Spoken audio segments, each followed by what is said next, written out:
बड़ा आसान लगता है पेरेंट होना, जबकि बहुत मुश्किल काम है। आपका बच्चा आईआईटी करेगा या नहीं, एमबीबीएस करेगा या नहीं, ये बहुत छोटी बात है।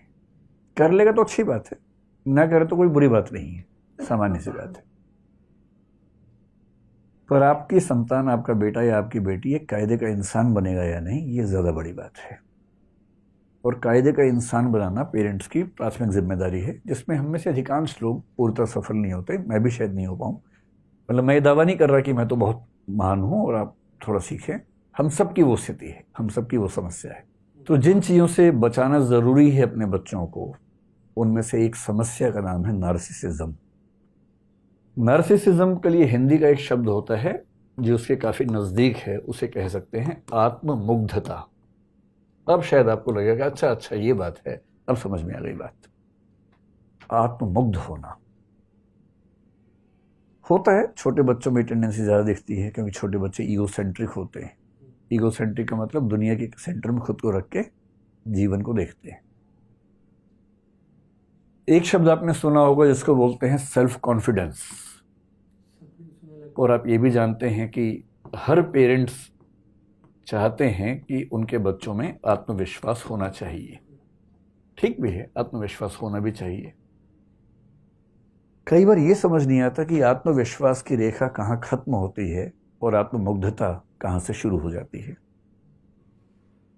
जैसे कुछ लोग कहते हैं कि दोस्ती और प्यार के बीच की रेखा बहुत पतली होती है, पता नहीं चलता कब आप उछल के वहां पहुंच जाते हैं। ऐसी प्रतिस्पर्धा और दुश्मनी, कंपटीशन और राइवलरी के बीच की रेखा बहुत पतली होती है। ऐसे ही धर्म और सांप्रदायिकता के बीच की रेखा बहुत पतली है। अब कब तक धार्मिक थे, कब सांप्रदायिक हो गए, पता नहीं चलता है। ठीक ऐसे ही आत्मविश्वास से भरे होना और आत्ममुग्ध हो जाना, इसके बीच की रेखा भी बहुत पतली है, पर रेखा है। उस रेखा को समझना, उसको पहचानना बहुत जरूरी है। मोटे तौर पर आत्मविश्वास एक बहुत अच्छी क्वालिटी है, पॉजिटिव क्वालिटी है, होनी चाहिए। और नार्सिसिज्म यानी आत्ममुग्धता एक ऐसी स्थिति है जो कि न केवल उस व्यक्ति के लिए समस्या है जिसको है, बल्कि उसके आसपास के समाज के लिए भी एक समस्या बन जाती है। टॉक्सिक समाज बनता है, विष भरा समाज बनता है।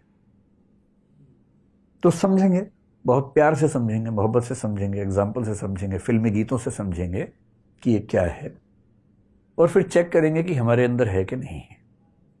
मतलब मनोविज्ञान पढ़ते हुए एक सामान्य टेम्परामेंट क्या होता है कि मैं तो ठीक हूँ, बाकियों के अंदर है ये प्रॉब्लम।